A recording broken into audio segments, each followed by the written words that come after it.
சங்கர யோகா மற்றும் இயற்கை மருத்துவமனைக்கு உங்களை அன்புடன் அழைக்கிறோம். இன்று நாம் பார்க்கவிருப்பது அதாவது ஃபார்ட்டிங் சொல்கிறது. சாதாரணமாக கரியமலை வாயு நம்முடைய மலத்துவாரத்தின் வழியாக வெளியே விடுறது பேர் ஃபார்ட்டிங் சொல்கிறது. இந்த தமிழில் சொல்லணும்னா குசு போடுதல்னு சொல்லுவோம். இதை ஒரு 20-30 ஆண்டுகளுக்கு முன்பு வரை நம்முடைய ஆரோக்கியத்தின் அடையாளமாக இவை இருந்தது. ஆனால் இன்றைக்கு நாம் இவற்றை ஏதாவது கூட்டத்தில் இருக்கும் பொழுது அல்லது நண்பரோடு இருக்கும் பொழுது இதை வெளியிடுவதற்கு நாம் தயங்குகிறோம். அப்படி தயங்கவே கூடாது. இப்படி தயங்கினால் இந்த கார்பன் டை ஆக்சைடு நம்முடைய முதலில் கிட்னியை பாதிக்கும்.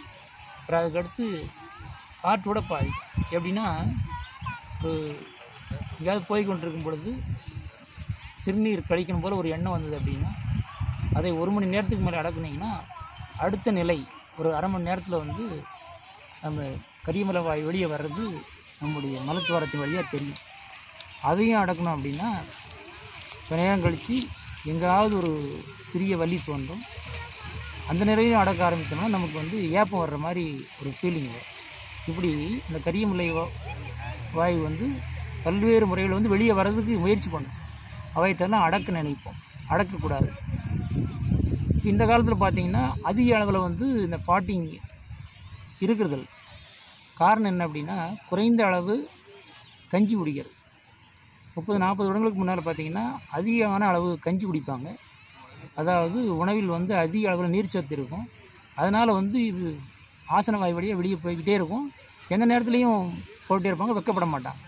ஆனால் இன்றைக்கி ஏற்படக்கூடிய அறிவியல் மாற்றங்கள் இந்த வெக்கப்படுதல் அல்லது கரியமலை வாயு பிரியாமலே இருப்பது, இதனால தான் இடுப்பு வலி, மூட்டு வலி, எல்லா வலியும் வருகிறது.